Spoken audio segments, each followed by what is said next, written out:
இல்ல அப்படி இல்லை. இப்ப திமுக எதிர்க்கிறதுல எவ்வளவு தூரம் உறுதித்தன்மையா இருக்கும்னா உங்களுக்கு தெரியும். தம்பி அண்ணாமலை சொல்லும்போது 53,000 அந்த அரசு பள்ளிக்கூடங்களை தவிர மீதியில எல்லாம் இந்தி இருக்குங்கிறது. அப்ப தனியார் பள்ளிகளெல்லாம் இந்தி இருக்கிறதுன்னா அதை அனுமதிச்சது யாருன்னு ஒரு கேள்வி வருதுல்ல. இந்த ரெண்டு கட்சி ஆட்சியாளர்கள் தானே. இப்போ கேந்திர வித்யாலயா, நவோதயா, சிபிஎஸ்இ பாடத்திட்டம், மத்திய அரசு உதவி பெறும் பள்ளிகள்ங்கிறாங்க. மத்திய அரசுக்கு ஏது நிதின்னு கேட்டிருக்கணும். இப்போ நிலம் என்னது, நீர் என்னது, மின்சாரம் என்னது, எல்லா இதுவும் கொடுத்துட்டு இங்கே என் தாய்மொழியை படிக்க முடியாத ஒரு பள்ளிக்கூடம் இங்கே இருக்குது. அதுக்கு வாய்ப்பு இல்லாத ஒரு பள்ளிக்கூடம். இதை எப்போ கேட்டு தடுத்து நிறுத்திருக்கணும். திடீர்னு இப்போ இந்தியை எதிர்க்கிறதுங்கிறது ஒரு தேர்தல் வரும்போது அதை தமிழ் மொழி மேலே ஒரு பெரிய பற்று இருக்கிற மாதிரி சொல்கிறது. இந்த நாட்டில் இருந்த ஆட்சியாளர்கள் நீங்கள் ஆழ்ந்து பார்க்கணும். மொழி வழியே மாநிலங்கள் ஏன் பிரிக்கப்பட்டது, அதற்கான தேவையும் காரணமும் என்ன இருந்ததுன்னு நம்ம முதல்ல பார்க்கணும். அதற்கு பிறகு உலகமெங்கும் சின்ன சின்ன நாடுகளில் கூட பல மொழிகள் ஆட்சி மொழியாக இருக்கு. இந்தி மொழி பேசக்கூடிய மக்கள் தான் இந்தியா அப்படிங்கிறது இல்லை, இங்கே இருந்ததில்லை. முதல்ல இந்தியான்னு ஒரு நாடு இருந்ததில்லை. பல மொழி பேசும் மக்கள், பல்வேறு மொழிவழி தேசிய இனங்கள் எல்லாம் வாழ்ந்து இருந்த போது வெள்ளைக்காரர்களால் உருவாக்கப்பட்ட ஒரு கட்டமைப்பு தான் இது. இந்த நாடும் இதுக்கு வச்ச பேரும் இந்தியாங்கிற பேர். அதில் இந்தி பேசும் மக்களும் இருக்கிறாங்க. அப்போ இது என்ன பண்ணியிருக்கணும், இந்தியா ஒரு பன்முகத்தன்மை கொண்ட ஒரு நாடு, தேச ஒற்றுமையும் இறையாண்மையும் கொண்ட ஒரு நாடாக இருக்கணும்னா இந்த நாட்டில் இருக்கிற 22 மொழிகளும் ஆட்சி மொழியாக இருந்திருக்கணும், அதிகார மொழியாக இருந்திருக்கணும்.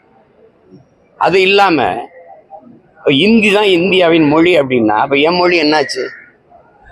நீங்கள் வரலாற்றில் உங்களுக்கு ஒரு படிப்புன்னு இருக்குது. இங்கேருந்து பாகிஸ்தான் ஏன் போச்சுங்கிறத உங்களுக்கு தெரியும்.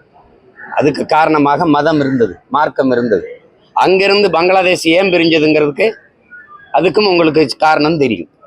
பாகிஸ்தானை பிரசவம் பார்த்து அனுப்புனது நீங்கள், அங்கேருந்து பாகிஸ்தான்ல இருந்து பங்களாதேஷை பிரசவம் பார்த்தது நீங்கள் தான். அதுக்கு காரணம் உங்களுக்கு நல்லா தெரியும். அவன் உருது ஆட்சி மொழினானா என்னுடைய வங்காள மொழி என்னாச்சுங்கிறதான் சண்டை. அப்போ உங்கள் மொழி மேலே உங்களுக்கு பற்று இருக்குன்னா அந்த மொழி எங்கள் மொழி மேலே எங்களுக்கு பற்று இருக்கக்கூடாது, அது தேச துரோகம் சொல்கிறதெல்லாம் அதை ஏற்புடையதில்லை. இங்கே என்ன இருந்திருக்கணும்னா மும்மொழிங்கிறதுல எம்மொழி எங்கே இருக்கு? தமிழ் படிக்கிறதுக்கே வாய்ப்பில்லாத ஒரு சூழல் உருவாகிட்ட பிறகு புதிதாக ஒரு மொழியை கற்றுக்கிறணும். அது மும்மொழினா அது ஏன் அது எம்மொழியாக இருக்கக்கூடாதுங்கிற கேள்வி உங்களுக்கு வரும், எனக்கு வரும், இவருக்கு வரும். அது தெலுங்கருக்கு வரும், கன்னடருக்கும் வரும், வங்காளிக்கு வரும், பீகாரிக்கு வரும், குஜராத்திக்கு வரும், மராட்டியனுக்கு வரும், தமிழன் எனக்கும் வரும். அப்போ இது என்ன வரணும், நீ எல்லா மொழியும் ஆட்சி மொழியாக்கு. எல்லா மொழிக்கும் எல்லா மொழியிலையும் பாராளுமன்றத்தில் பேச முடியும். இப்போ விண்ணூர்தியிலிருந்து நான் பறந்து வரேன், சங்கம் வச்சு தமிழ் வளர்த்த என் மண்ணுக்கு தலைநகர் தமிழ்நாட்டின் தலையிலிருந்து பறந்து வரும்போது ஹிந்தி இங்கிலீஷில் தான் அறிவிப்பு இருக்கும்னா இது எப்படி இது? ஆனால் மலேசியா, சிங்கப்பூர், அரபு நாடுகள்லேருந்து நாங்கள் வரும்போது என் தாய்மொழியில் அறிவிப்பு இருக்கும். இது எந்த மாதிரி? நான் ஆந்திராவுக்குள்ளே பறக்கிறேன்னா அங்கே தெலுங்குல அறிவிப்பு இருக்கணும், கேரளாவுக்குள்ளே பறக்கிறேன்னா மலையாளத்தில் அறிவிப்பு இருக்கணும். அதுதான் என் மொழிக்கு கொடுக்குற முன்னுரிமை. அப்போ தான் ஒவ்வொரு குடிமகனுக்கும் இது ஏன் நாடுங்கிற பற்று வரும், உணர்வு வரும். அது இல்லாமல் நீ என் தாய்மொழியை படிக்க முடியாத சூழலை உருவாக்கி விட்டுவிட்டு மும்மொழின்னு ஹிந்தி படினா மும்மொழி அப்படிலாம் இல்லை, எந்த மொழியும் படிக்கலாம்னா அப்படி அதில் ஒன்றும் இல்லையே. அப்படின்னா நீ பன்மொழி பயில்கன்னு வரணும். கொள்கை மொழியா ஏன் வருது?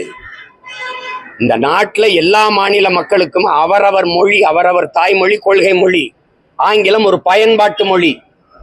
விரும்பினால் எம்மொழியும் கற்கலாம்ங்கிறதான் கொள்கையா இருக்க முடியும். அது ஹிந்தி கற்றுக்கலாம், போஜ்பூரி கற்றுக்கலாம், அது பீகாரி கற்றுக்கலாம், அது பஞ்சாபி கற்றுக்கலாம், மராட்டியம் கற்றுக்கலாம், ராஜஸ்தானி கற்றுக்கலாம், ஃப்ரெஞ்சு கற்றுக்கலாம், ஸ்பானிஷ் கற்றுக்கலாம். எது உனக்கு விருப்பமோ நீ கற்றுக்க அப்படிங்கிற சூழல் உருவாக்குறதான் சரியா இருக்கும். திரும்ப திரும்ப அதே நீங்கள் திமுக இந்த கட்சிகள் புதிய கல்விக்குழு எதிர்க்குதுங்கிறது ஒரு நாடகம். இல்லந்தேடி கல்வி எந்த கொள்கை திட்டத்தில் இருந்தது? இந்த புதிய கல்விக் கொள்கையில் தான் இருந்தது. ஐயா ஜவஹர் நேசன் அந்த கல்வி திட்ட வகுப்பு குழுவில் இருந்தவர் எதுக்கு வெளியில் ஏறினாரு? இது புதிய கல்விக் கொள்கையை அப்படியே பின்பற்றுது, வேற பேர்ல. அதனால அதில் போய் நம்ம இருந்து வேலை பயனில்லைன்னா வெளியேறினார். அவர் கொடுத்த பேட்டியே இருக்கு. அதை அப்படியே ஏற்றுக்கிட்டு இந்த தேர்தல் வர நேரத்தில் ஏதோ திடீர்னு தமிழ் வாழ்க, தமிழ் ஒழிஞ்சிரும், இதெல்லாம் இவங்க நடத்துகிற பள்ளிக்கூடங்களில் தமிழ் பாடமொழியாக இருக்கா? ஹிந்தி இருக்கா? தமிழ் இருக்கா? அது நாங்க உறுதியா இருக்கிறோம். இந்த மும்மொழி கொள்கை அதெல்லாம் இல்லை. மும்மொழினா எம்மொழி எங்கங்கிற கேள்வி வருது இல்ல. பன்மொழி பயிலுகன்னு கொண்டு வா, எல்லா மொழியும் கத்துக்க, விருப்பம்னா கத்துக்கன்னு சொல்ல. நான் ஏன் தெலுங்கு படிக்கக்கூடாது? பக்கத்துல எனக்கு பக்கத்துல இருக்க மாநிலம் எனக்கு தெலுங்கு தெரியாது, நான் ஏன் கன்னடம் கத்துக்கூடாது? இந்தி தான் படிக்கணுங்கிற தேவை ஏன் இருக்கு? அந்த மும்மொழியில ஒம்மொழி ஏன் இருக்கு? அந்த கேள்வி யார்கிட்ட பதில் இருக்கு? எம்மொழி ஏன் இல்லை அந்த மும்மொழியில? ஒம்மொழி ஏன் இருக்கு? இல்ல எந்த மொழியும் இருக்கலாம்னா அதிக கொள்கை மொழியா வருது. அது விருப்ப மொழியா தானே வரணும். இது தேவையில்லாதது. இல்லைன்னா காசு தர மாட்டோம், இல்லைன்னா கல்வி மாநில உரிமை, அதை எடுத்துக்கொண்டு வச்சுக்கிட்டு நீ அதிகாரம் பண்ணிட்டு இருக்குது. நீ முதல்ல யாரு? இதுக்கு தான் போராடி நாங்கள் சுதந்திரம் பெற்றோமா? உன்ட்டு அடிமையா இருந்து மருத்துவத்தை நீ எடுத்துப்ப, கல்வியை நீ எடுத்துப்ப, எல்லா வரையும் எடுத்துப்ப. அப்ப எதுக்கு தான் மாநிலம் வச்சிருக்கீங்க? மாநிலத்துக்கு என்னதான் உரிமை இருக்கு? தன் மாநில பிள்ளைகளை படிக்க வைக்கிற உரிமை கூட ஒரு மாநிலத்துக்கு இல்லைன்னா நீங்க சொல்றதான் கேட்கணும்னா அவர் சட்டாம்பளை மாதிரி இருந்துக்கிட்டு அவர் சொல்றதையெல்லாம் கேட்கணும். அப்படின்னா எப்படி இது எப்படி இருக்கும்? இது கட்சி பொறுப்புல இருந்து காலியமாக விடையதான் தகவல் வருது. அழைப்புல பேர் போடலன்னா எப்படி? திருச்செந்தூர்ல ஒரு அழைப்புதல்ல சமூக செயல்பாட்டாளர் காளியம்மான்னு போட்டிருக்காங்க. அது நாம் தமிழர் விளைவிட்டாங்க. அது தெரியல. அது கட்சிக்குள்ள இந்த கட்சிக்குள்ள முழு சுதந்திரம் இருந்து இயங்குவதற்கும் விருப்பம் இல்லைன்னா வெளியேறுவதற்கும் முழு சுதந்திரம் இருக்கு. ஒரு ஜனநாயக அமைப்பு.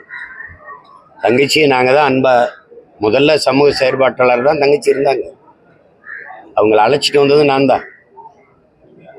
இன்னைக்கு அவங்களுக்கு எல்லாருக்குமே எல்லா சுதந்திரம் இருக்கு. பக்கத்தில் நிற்கிறவரோட நாளைக்கு வேற ஒரு அமைப்புல போய் சேர்ந்து இயங்கணும்னு தோணுச்சுன்னா அவர் போகலாம். வரும்போது வாங்க வாங்க வணக்கம் ரொம்ப நன்றின்னு சொல்லுவோம். போறதா இருந்தா போங்க ரொம்ப ரொம்ப நன்றி வாழ்த்துக்கள்னு சொல்லுவோம். இதுதான் எங்களுடைய கொள்கை. உங்களுக்கு தெரியும்னு நினைக்கிறேன். பருவ காலங்களில் இலையுதிர் காலம்னு ஒன்று இருக்கும். அது மாதிரி எங்கள் கட்சிக்கு இது கலையில் உதிர் காலம். அது அப்படி திடீர்னு வருவாங்க போவாங்க. என்ன இப்போலாம் முன்னைக்கு இப்போ வெளியில் போனால் நீங்கள்லாம் எடுத்து ஒரு பேச்சு மாரி போடுறதுனால கேள்வி கேட்கறதுனால எல்லாரும் ஒரு கடிதத்தை எழுதி வச்சுட்டு போகிறாங்க. நான் விலகுறேன்னுச்சு. அது உடனே நீங்கள் ஒரு பேச்சு மாதிரி எடுத்து போகிறதுனால அது எங்களுக்கு கேட்குறதுக்கு பார்க்குறதுக்கு ரசிக்கிறதுக்கு நல்லா தான் இருக்குது. எடுத்து போடுங்க. தங்கச்சிக்கு முழு சுதந்திரம் இருக்குது. கட்சியிலே இருக்கிறதா, கட்சியை விட்டு வேற இடத்துல போய் சேர்ந்து இயங்குறதாங்கிறத முடிவெடுக்கிற உரிமை அவங்களுக்கு இருக்கு. அதுல ஒன்றும் கருத்து நம்ம சொல்ல முடியாது. அடிப்படை பிரச்சனைகள், இந்த நிதி நெருக்கடி பிரச்சனைகள் இருக்க சூழல்ல இந்த மும்மொழி கொள்கையை வச்சு அதாவது துணை முதல்வரும் அண்ணாமலையும் மாத்தி சவால் விட்டு ஒரு போர். தம்பி, அடிப்படையில பெரிய பிழை நிகழ்ந்துருச்சு. கல்வி மாநில பட்டியல்ல மாநில உரிமையா தான் இருந்தது. அது அம்மையார் இந்திரா காந்தி அவங்க எடுத்துக்கிட்டு போகும்போது கடுமையா நம்ம சண்டை போட்டு தடுத்துருக்கணும். இப்படி கச்சத்தீவை வேடிக்கை பார்த்தோமோ, காவிரி நதிநீர் உரிமையை பறிகொடுத்தோமோ அப்படி. இப்போ நீங்க இந்திய ஏன் எல்லா மாநிலமும் இருக்கும்போது நீ மட்டும் எதிர்க்கிறேன்னா, இந்த நிலப்பரப்பு முழுதும் இருக்கிற மக்கள்ல எல்லாருமே கலப்பினங்களா இருக்கிறாங்க. பல்வேறு மொழிகளால இங்க பாருங்க கலந்து பிரிந்து உருவான மொழிகளா இருக்கு. தூய ஒரு இனம். நீங்க மராட்டியர் படையெடுத்து விஜயநகர பேரரசு நாயக்க மன்னர்கள் படையெடுத்து எத்தனையோ தாக்குதல் இங்க தொடுத்த போதும் இன்னும் மரபணு மாறாம தூய ஒரு இனம் இருக்குன்னு இந்த காலடியில் இருக்கிற இந்த நிலப்பரப்புல இருக்க தமிழர்கள் தான். நீ இந்திய நிலப்பரப்புல எதிர்த்து 1935 போராடி உயிர் நீத்தவன் நடராஜன்கிற நம்ம தாத்தன். அந்த காலத்திலிருந்து நம்ம எதிர்க்கிறோம். ஜிஎஸ்டியா எதிர்ப்போம், நீங்க சிஏயா எதிர்ப்போம். உங்களுக்கு புரியுதுன்னு நினைக்கிறேன். என்ஐயா எதிர்ப்போம். ஏன்னா போர்க்குணமிக்க ஒரு இனம் இங்கதான் இருக்கு. அது நான் தானே சண்டை போடுவேன். அவன் ஏற்கிறான், நீ ஏறுனா இது எப்படி ஏற்கிறது? அவன் ஏற்கிறான்னா அநீதி, அது தவறுன்னு தெரியுது. அவங்க எல்லாம் ஒத்துக்கிட்டாங்க, நீ ஒத்துக்கன்னு சொல்றது எந்த வழியில நியாயம்னு சொல்லுங்க. எந்த வழியில நியாயம்னு சொல்லுங்க. நாங்க கேட்கறதுக்கு நீங்க பதில் தான் சொல்லணும். நீங்க ஒன்னு நல்லா கவனிச்சுக்கிறீங்க. டென்மார்க்கு, ஐரோப்பிய நாடுகள், Norway, Sweden, Denmark, Swiss, France, இந்த நாடுகள்லாம் நான் பயணம் பண்ணும்போது, ஜெர்மன்லாம் இந்த நாடுகள்லாம் இங்கிருந்து போன எங்கள் மக்கள், நம் மக்கள், ஈழத்திலிருந்து போன நம் மக்கள், உங்கள் தாய்மொழியை நீங்க மறந்துட்டீங்கன்னா அழிஞ்சிருச்சுன்னா உங்க இனம் அழிஞ்சிரும். அதனால உங்கள் தாய்மொழியை உங்கள் பிள்ளைகளுக்கு படிப்பீங்கன்னு உங்களால் நம்ப முடியுதா? டென்மார்க்ல 32 பள்ளிக்கூடம் இருக்குது. அதை டென்மார்க் அரசே உருவாக்கி தருது. அதுல தமிழ் பயிற்றுவிக்கிற ஆசிரியர் பெருமக்களுக்கு அரசு சம்பளம் கொடுக்குது. எங்க பிள்ளைகள் தமிழ் படிக்கிறாங்க. என் மொழி அழிஞ்சிடக்கூடாது, என் இனம் அழிஞ்சிடக்கூடாதுன்னு இன்னும் ஒரு நாடு விரும்புது. ஆனா என் நாடு என் மொழியை அழியிறத விரும்புது. நீ தமிழை முதல்ல தாய்மொழியை படி, தாய்மொழியில் படி. தாய்மொழியில் கல்வி கொடுக்காதது குழந்தைகளுக்கு தாய்ப்பால் எவ்வளவு முக்கியமோ அவ்வளவு முக்கியம் தாய்மொழி கல்வின்னு நான் சொல்லல. இந்த நாட்டின் தேச தந்தைன்னு சொல்ற தேச பிதான்னு சொல்ற அண்ணல் மகாத்மா காந்தியடிகள் சொல்றாங்க. கனவு உனக்கு எந்த மொழியில் வருமோ அதான் உன் கல்வி மொழியா இருக்கணும், அதான் உன் சிந்தனை மொழி. அப்படி இருக்கா? பிறந்த குழந்தைய உடனே கொண்டு நர்சரின்னு ஒன்று சேர்த்து விட்டு அதை ஆங்கில மொழியிலே பேச வச்சு ஆங்கிலேயனா மாத்துறது. இப்போ அது நாங்கள் 90 விழுக்காடு 99 விழுக்காடு ஆங்கில சொற்களை பயன்படுத்தி பேசுகிறோம். நாங்கள் தமிழர்களாக மாறிட்டோம். நாடு தான் பேர் தமிழ்நாடுன்னு இருக்கு. எப்படி நாங்கள் தமிழோட சமஸ்கிருதம் கலந்த 1800 ஆண்டுக்கு முன்னாடி கன்னடர்களா, 1600 தெலுங்கர்களா, 500 ஆண்டுக்கு முன்னாடி மலையாளிகளா, பிறகு துளுவர்களா பிரிஞ்சு போனோமோ அப்படி இப்போ நாங்கள் எங்கள் மொழியை எங்கள் இன அடையாளங்களை தொலைச்சு தங்கிலீஷ்காரர்களா தமிழர்களா மாறிட்டோம். அதான் நீங்கள் இருக்குது.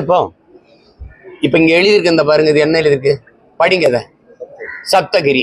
அது சப்தகிரின்னா என்னது? எழுத்து ஆங்கிலத்தில் இருக்கு. ஆனா நீங்க படிக்கும்போது சப்தகிரி, கிரின்னா மலை, அது ஏதோ ஒரு இதுன்னு இருக்குதுப்பா. The taste of South India, அது ஏன் தென்னிந்திய சுவை அப்படின்னு ஏன் நீங்க வைக்கல? அப்ப நீங்க மாத்திட்டீங்க, பேரை மட்டும் தமிழ்நாடுன்னு வச்சுட்டு ஒரு இனத்தை அழிச்சிட்டீங்க. ஒண்ணு நீங்க கவனிச்சுக்கிறீங்க, குண்டு போட்டு போர் நடத்தி ஒரு இனத்தை அழிக்கிறீங்க. ஒரு 1000 குடும்பம் மிச்சம் இருக்குன்னா 1000 மக்களுக்கு அந்த மொழி உயிர்ப்பிச்சிடும். ஆனா மொழி அழிச்சிட்டீங்கன்னா அந்த இனம் உயிர்ப்பிக்காது, அவ்வளவுதான், முடிஞ்சிடும். இப்போ போர் நடத்தி ஈழத்துல எங்களை அழிச்சாங்க, ஆனால் எங்கள் இனம் இருக்குது, கொஞ்சம் இருக்குது, எங்க மொழி இருக்குது, அது உயிர்ப்பிச்சுக்கிறோம், அந்த இனம் உயிர்ப்பிச்சுக்கிறோம், பழகி பெருகிறோம். ஆனால் நீ மொழி அழிச்சிட்டீங்கன்னா என் இனம் இல்லை, ஏறக்குறைய அழிஞ்சு போச்சு. அழிவின் விளிம்பில் நிற்கிற நாங்க அந்த மொழியை மீட்டுருவாக்கம் செய்ய துடிக்கிறோம். இந்த நிலையில புதிதா மும்மொழின்னா எப்படி? சமஸ்கிருதம் மொத்தமே 26,000 பேர் தான் இந்த நாட்டில் பேசுறாங்கன்னு இருக்கு. அதுக்கு அதன் வளர்ச்சிக்கு நீங்க ஒதுக்குற நிதி எவ்வளவு? இந்திய நாடாளுமன்ற கட்டடத்தில் எதற்காக சமஸ்கிருதத்தில் கல்வெட்டு? யார் பதில் சொல்ல? தம்பி அண்ணாமலை சொல்லுவாங்களா? உலகத்தின் தொன்மையான மொழி, முதல் மொழி தமிழ், அது எங்க நாட்டில் இருக்குது, எங்களுக்கு பெருமைன்னு பிரதமர் பேசும்போது, இந்திய மொழிகளின் தொன்மையை தமிழிலிருந்து அறியலாம்னு பிரதமர் பேசும்போது, அதுக்கு நேர் எதிர் கருத்தை தம்பி அண்ணாமலை பேசிட்டே வர்றாரு. பிரதமரே எழுத்து பேசுறீங்களா? அப்போ அங்கேயும் அப்ப அவ்வளவு தொன்மையான மொழிக்கு, பெருமையான மொழிக்கு ஏன் இந்திய நாடாளுமன்றத்துக்குள்ள, இந்த நாட்டின் நாடாளுமன்ற வளாகத்துல கட்டட அந்த இடத்துல கல்வெட்டுல எங்க மொழி இல்லை? ஏன் இல்லை? 22 இந்திய மொழிகள், எல்லா மொழிகளையும் கல்வெட்டு இருந்தா என்ன இடிஞ்சு விழுந்துருமா? என் மொழியை அங்கீகரிக்காத நாட்டுல எனக்கு என்ன பற்று வரும்? என் தாயை நிராகரிக்க வீட்டு மேல, நாட்டு மேல எனக்கு என்ன பற்று வரும்? சொல்லுங்க நீங்க எப்படி சொல்றீங்க? ஆனா பிரதமர் மோடி என்ன சொல்றாருன்னா, மொழியை வைத்து பிரிவினையை ஏற்படுத்துவதை கைவிடு. நீங்க தான் செய்றீங்க. நீங்க தான் ஒரு மொழியை திணித்து இந்த நாட்டை கூறு போடுறீங்க, துண்டாடுறீங்க. நீங்க பிரிவினைவாதத்தை தூண்டுகிற பிரிவினைவாதிகள் நான் குற்றம் சாட்டுகிறேன். ஒற்றை மொழியை திணித்து இந்த நாடு இறையாண்மை கொண்ட, ஒருமைப்பாடு கொண்ட நாடாக இருக்கிற நாட்டை கூறு போட துடிக்கிறீர்கள், நான் குற்றம் சாட்டுறேன். பதில் என்ன இருக்கு? மொழியை வச்சு நீங்க நாட்டை கூறு போட துடிக்கிறது நீங்களா நாங்களா? ஒழுங்காயிருந்த நாட்டை வம்படியா திணித்து ஒரே வரி, ஒரே ரேஷன் கார்டு எல்லாம் இருக்கே, ஒரே நீரியா இல்ல. இதே பிரதமர், இதே தம்பி அண்ணாமலை ஏன் காவிரி நதிநீர் உரிமையை, ஒரு தேசிய ஒரு மாநிலத்தில் இருக்கிற உரிமையை பெற்றுத்தர வராது? ஏன்? என் நிலத்தில் வளத்தை நீ யாரை கட்டி எடுத்துட்டு போற? என்னுடைய நரிமணம் பெட்ரோலை யாரை கட்டி எடுக்கிற? என்னுடைய மீத்தேன் ஈத்தேனை எல்லாருக்கும் யாரை கட்டி பகிர்ந்து கொடுக்குற? அணுவுல என் நிலத்தில் இருக்கு, வெடிச்சா சாகிறது நானு, ஆனா பலன் எல்லாரும் எடுத்துக்கிற. என்னோட நெய்வேலி பழுப்பு நிலக்கரி என் சொந்த நிலம், நிலத்தை கொடுத்துட்டு வாழ்விடத்தை விட்டு சொந்த நாட்டில் அகதியா வெளியேறினது நான். ஆனா என் நிலத்தில் இருந்து தயாரிக்கப்படுற மின்சாரத்தை எல்லாரும் பகிர்ந்துக்கிற. என்னுடைய வளம் எல்லாருக்கும், ஆனால் அவரவர் நீர்வளம் அவரவருக்கு. முல்லை பெரியாரா அவருக்கு, காவிரியா அவருக்கு, பாலாரா அவருக்கு, கிருஷ்ணா நதி நீரா அவருக்கு. நான் அப்ப என்னுடைய வளம் எனக்குன்னு வரக்கூடாதா? என்னது இது? திரும்ப திரும்ப சொல்றேன், பிரிவினையை தூண்டி தேச ஒற்றுமையை சீர்குலைப்பது நீங்க தான். நீ ஒரு கல்விக் கொள்கை சொல்வா, அதுல என் பாட்டன் வஉசியை பத்தி உன் பாடத்திட்டத்துல இருக்குமா? எங்க வள்ளலார் வைகுந்தர் இருக்குமா? விவேகானந்தர் இருப்பாரா? எங்க தீரன் சின்னமலையும் பூலித்தேவனும் மருதுபாண்டி, எங்க பாட்டி வேலுநாச்சியாரும் அழகுமுத்துக்கோனும் சுந்தரலிங்கமும் பெரும்பிடுக முத்தரையனும் எங்க மூதாதைகள் இருப்பானா? அதுல இருப்பானா? அவன் வரலாறுல சேட்டப்பனையிலே கூடாது. தமிழ்ல நீ 8ஆம் வகுப்பு கொஞ்சம் படிச்சுக்க அப்படின்னா அதுல சிலப்பதிகாரம் முழுக்க படிக்க முடியுமா? கம்பராமாயணம், மணிமேகலை, சீவக சிந்தாமணி, தமிழ் காப்பியங்கள் இல்ல சொல்லுங்க. இது என்ன இருக்கு? என்னுடைய திருக்குறளை தான் படிக்க வைப்பியா? எதை படிக்க வைப்ப? அகநானூறு, புறநானூறு, 10 10, 500 இதெல்லாம் இருக்குமா? சும்மா 8ஆம் வகுப்பு அது பேருங்க அண்ணா சொல்றாரு, தமிழ் கடல்ரா, அதுல கரை கண்டவனே கிடையாது. எம்ஏ முதுகலை தமிழ் இலக்கியம் படிச்சவனே பொழிப்புரை தேடிக்கிட்டு அலைகிறான். நீ 8ஆவது போற படிச்சா போதும்னா கடற்கரையில் போய் ஓரத்துல கால் நினைச்சா போதும்ன்ற அப்படிங்கிறாரு.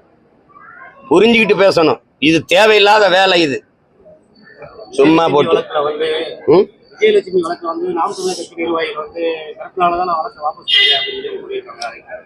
அதெல்லாம் அவங்க அப்படிலாம் சொல்ல. நீதிபதி அப்படி ஒரு கருத்தை தெரிவிச்சுக்கிறாரு. விசாரணை இருக்குல்ல, விசாரிக்கணும்ல, விசாரணை முடிவுல தெரியும், பொறுத்துருங்க, அதுக்கெல்லாம் அவசரப்படாதீங்க. தமிழ்நாடு முதலமைச்சர் வந்து நிதியை நிறுத்துவதற்கு முன்னோடியாக மத்திய அரசு கொடுக்கறது அப்படின்ற மாதிரி பேசி அந்த நொடி எந்த நொடின்னு தான் நாங்க கேட்கிறோம். அந்த நொடி எந்த நொடி? எத்தனை முறை சொல்லிக்கிட்டு இருப்பீங்க, புலம்பிக்கிட்டு இருப்பீங்க, எங்களுக்கு நிதி தரல, நிதி தரல, நிதி தரல. தெரியல, தெரியுது இல்ல? என் மாநிலத்திலிருந்து உனக்கு ₹1 வரி கூட வராதுன்னு சொல்ல முடியாதா? சொல்ல முடியாதா? எந்த பரம்பரையில் வந்த நிலம் இது? எங்க பாட்டன் சேதுபதி மன்னனை சிறையில் அடைச்சு கேளுங்க தம்பி. அன்னைக்கு காசு ஓரணா இருக்கும். ஓரணா சேதுபதி ஓரணா கட்டு, உன்னை விடுதலை செஞ்சிடறோம்னு வெள்ளைக்காரன் சொல்லும்போது ஓராண்டு சிறையில் இருந்த பிறகு சொல்றான், சிறையிலே இடந்து செத்தாலும் சாவனை வழிய ஒரு சல்லி காசு உனக்கு வரி கட்ட மாட்டேன்னு சொன்ன வீர மறவர்கள் வாழ்ந்த நிலம். நீ என்ன வெள்ளைக்காரங்காலத்துல நாங்க வரிகொடா இயக்கம் உருவாக்கி போராட முடியுமா? இந்த ஆட்சி காலத்துல எதுக்க முடியாத? தர முடியாதுன்னா என்ன பண்ணிடுவே? நீ என்ன செஞ்சிருவே? நீ ஆட்சியை கிளப்பியா? மறுபடியும் தேர்தல் வரும்ல, மக்களுக்காக நின்று தேர்தலை சந்திக்க முடியாதா? ஏன் காசை எடுத்து வச்சுக்கிட்டு தர முடியாதுன்னு சொல்றதுக்கு என்ன அதிகாரம் இருக்குது? மத்திய அரசுக்குன்னு நிதி ஏது யார் சொல்லுவா? தம்பி அண்ணாமலை சொல்லுவாங்களா, இல்ல அம்மா நிர்மலா சீதாராமன் நீதி அமைச்சர் சொல்லுவாங்களா? மத்திய அரசுக்குன்னு இந்தந்த துறையிலிருந்து எங்களுக்கு வருவாய் வருது அப்படி ஏதாவது இருக்கா? மாநிலங்களின் நிதி தான் மத்திய அரசு நிதி. இந்திய ஒன்றிய அரசுக்கென்று வருவாய் ஏது? அப்ப ஏன் காசை எடுத்து குடிச்சுக்கிட்டு ஒரு பேரிடர் அந்தவும் தர மாட்டேங்கிற? வாத்தியாருக்கு சம்பளம் ஒன்றும் குடிக்கும், மாணவர்கள் நலன் எதுக்கும் தரதில்லை. இதை செஞ்சாதான் இதை தருவேன் அப்படின்னா இது மாதிரி கொடிய போக்கு. இது லஞ்சம் தானே. இதை செஞ்சு விட அப்பதான் காசு தருவேன்னா இது என்ன அர்த்தம் சொல்லுங்க? எப்படிப்பட்ட அணுகுமுறை பாரு, எப்படிப்பட்ட ஆட்சி? இதையே பேசிக்கிட்டு இந்த நடக்க இருக்கிற சட்டமன்றம், அடுத்து வர பாராளுமன்றங்களை வாக்கேற்க வாங்க, இந்திய கட்டாயம் படிக்கணும்னு சொல்லுங்க. அது ஏன் படிக்கணும் விளக்கின்னு சொல்லுங்க. சும்மா ஏதாவது பேசிட்டு இருக்கிறது. மகிழ்ச்சி.